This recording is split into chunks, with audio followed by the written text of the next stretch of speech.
하나님 아버지, 오늘도 주님의 손길을 바라며 이 자리에 나와왔습니다. 주를 찾고 바라는 저희를 긍휼히 여겨 주옵소서. 주님은 우리의 모든 사정과 형편을 아십니다. 우리의 상처, 눈물, 답답함, 한숨, 주님께 감출 것도 숨길 것도 없습니다. 주님 앞에 내려놓습니다. 주님, 저희를 만져 주옵소서. 주님만이 답이오니 주님을 바라는 저희를 돌아봐 주옵소서. 그리고 하늘의 위로와 평안을 허락하여 주옵소서. 그리하여 무너진 심령의 회복을 허락하여 주옵소서. 예수 그리스도의 이름으로 기도드립니다. 아멘. 오늘 우리에게 주시는 하나님의 말씀은 출애굽기 20장 4절에서 6절입니다. 구약성경 112페이지입니다. 출애굽기 20장 4절에서 6절입니다.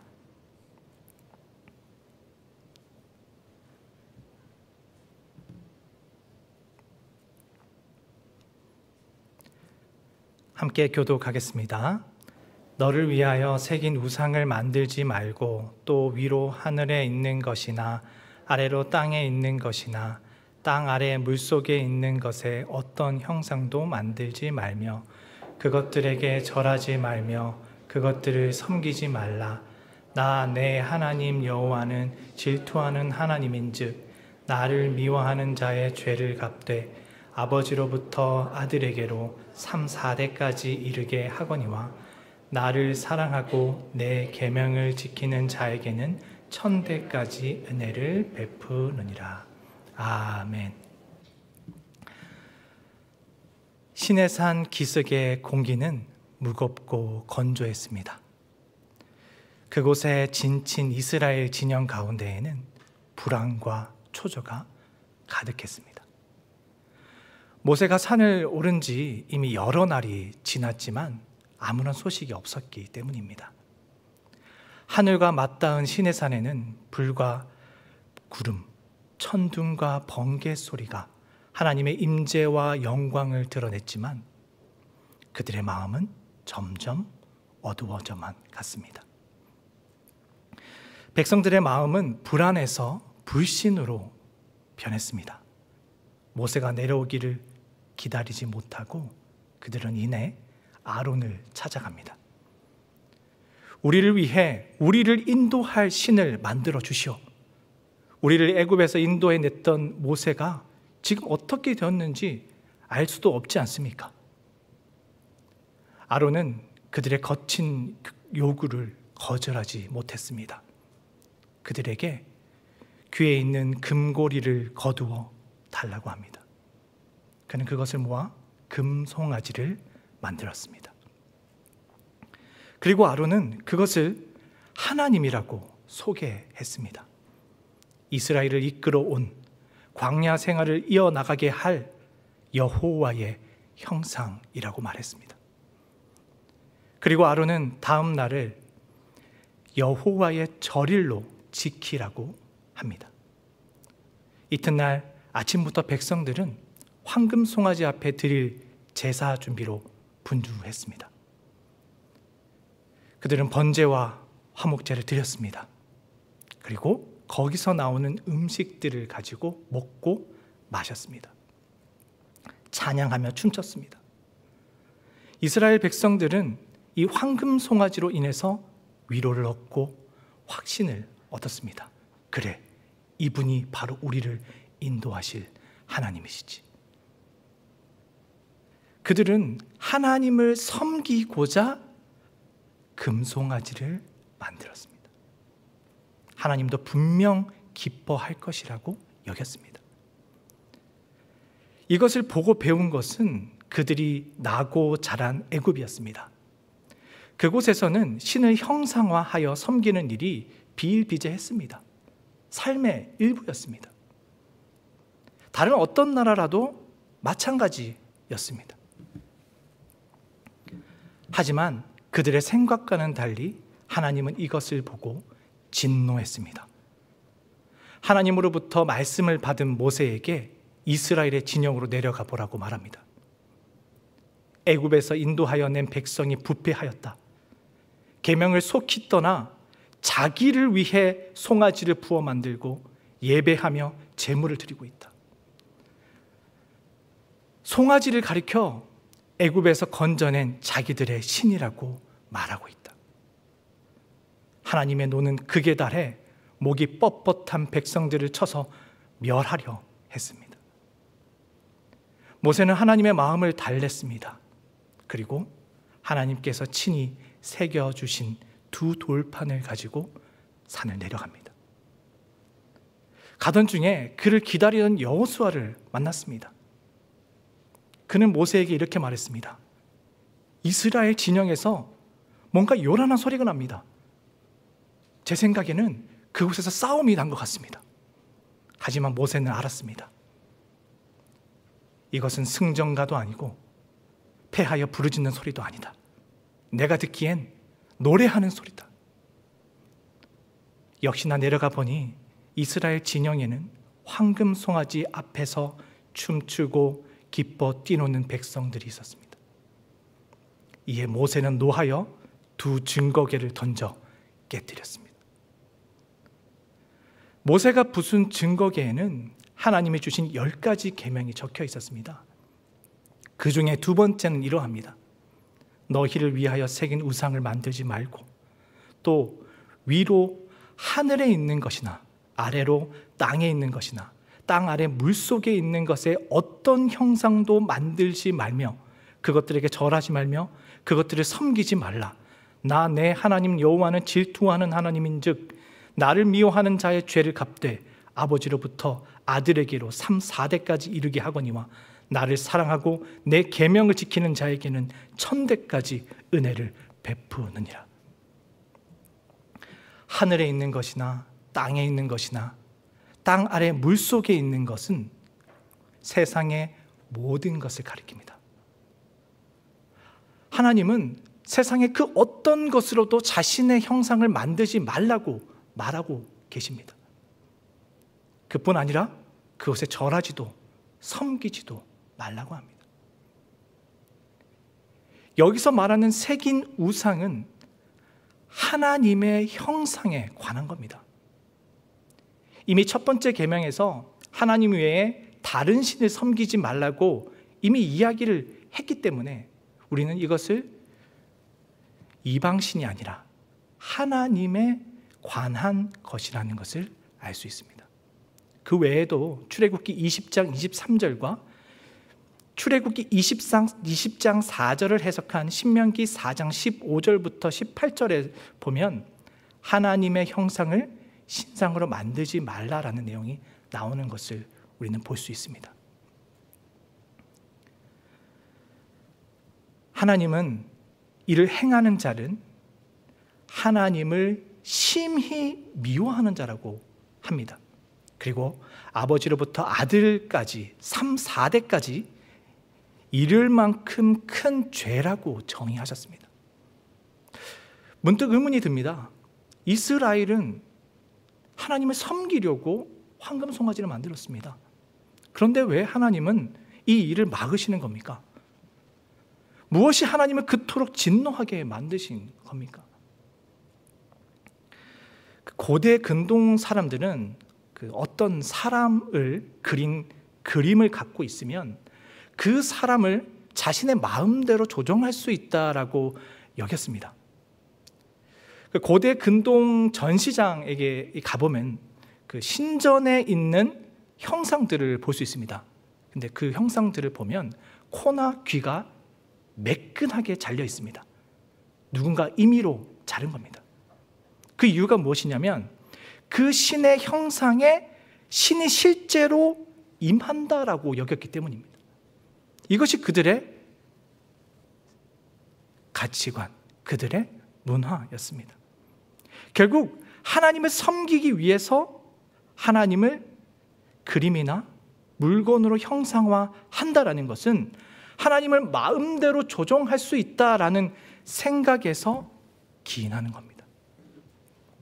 이런 문화적인 배경도 있지만 실제로 이 새긴 우상에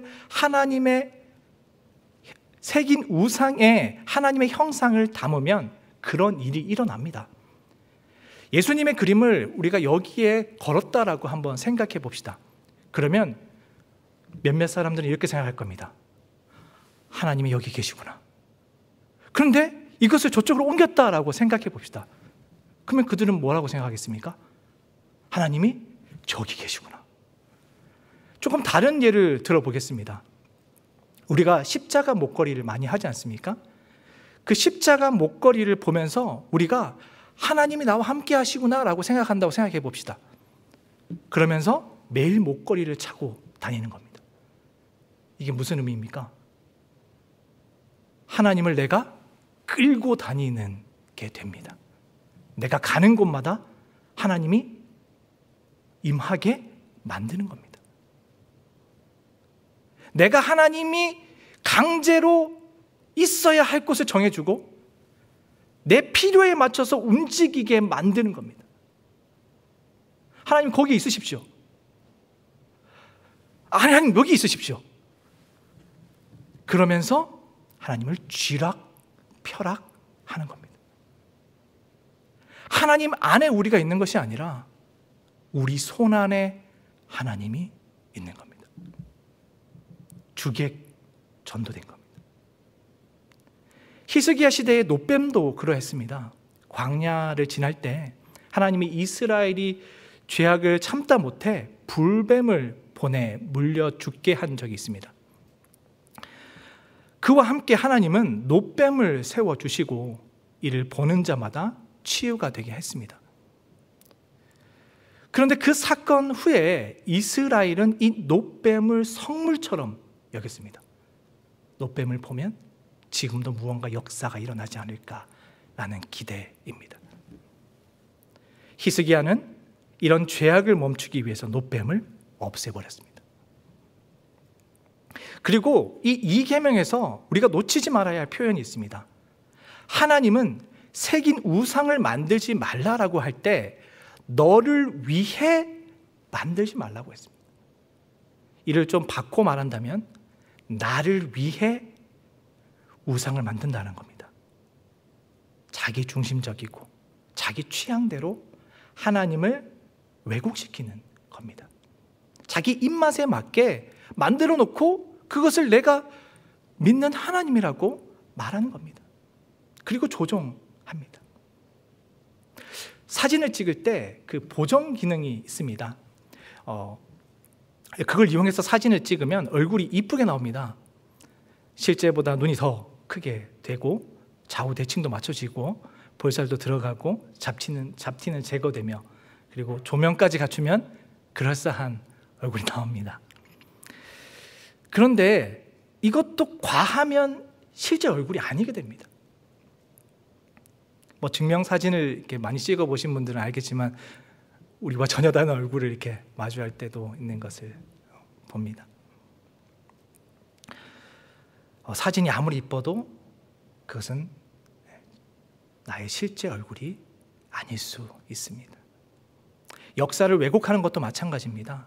특정 사건, 인물에 대한 기록을 조작하거나 삭제를 하고 숨기면 누군가를 영웅으로 혹은 악인으로 만들 수 있습니다. 하나님은 인간의 창조주이지 피조물이 아닙니다. 하나님을 왜곡하지 말아야 합니다. 그저 있는 그대로를 받아들여야 합니다. 그것이 하나님을 사랑하는 방법입니다. 6절은 이렇게 말합니다. 나를 사랑하고 내 계명을 지키는 자에게는 천대까지 은혜를 베푸느니라. 이것을 풀면은 자신을 위해 새긴 우상으로 만들어 하나님을 왜곡시키고 조종하려는 이유가 하나님을 사랑하지 않기 때문입니다. 전혀 관심이 없는 겁니다. 성경은 얘기합니다. 하나님을 있는 그대로, 말씀 있는 그대로를 지켜나가는 것, 그것이 바로 진실한 신앙이라고 말합니다.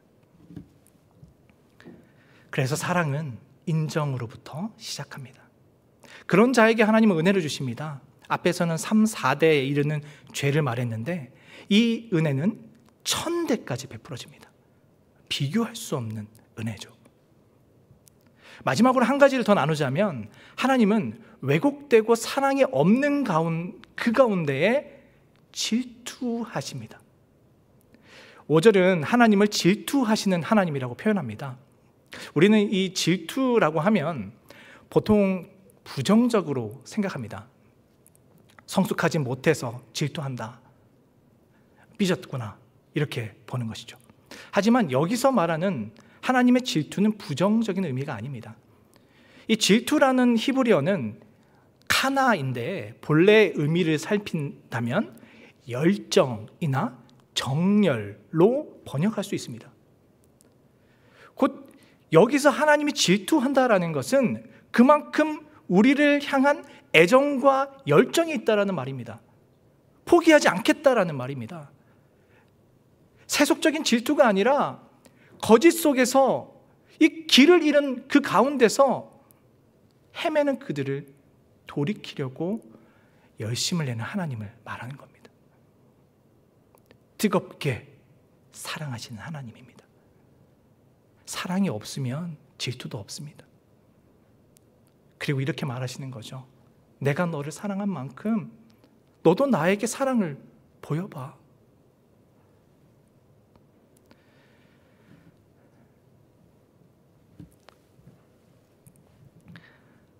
신앙의 방향을 바꾸면 모든 게 무너집니다.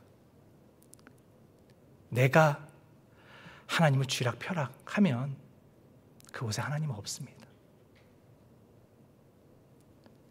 하나님, 이 정도는 괜찮죠.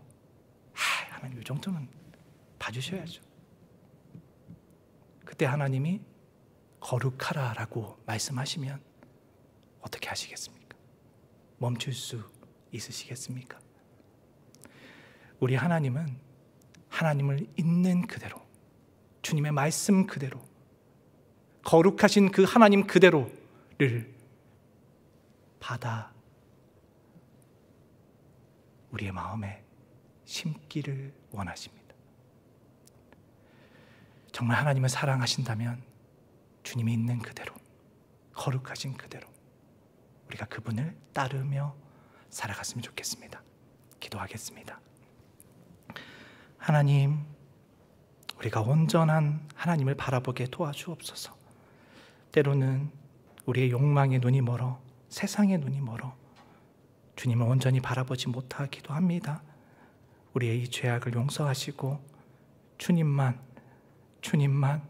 그 거룩한 주님만 우리 안에 남게 하여 주옵소서. 그리하여 오늘도 주님의 충만한 은혜, 살아계신 하나님을 만나고 돌아가게 도와주옵소서. 예수님의 이름으로 기도드립니다. 아멘.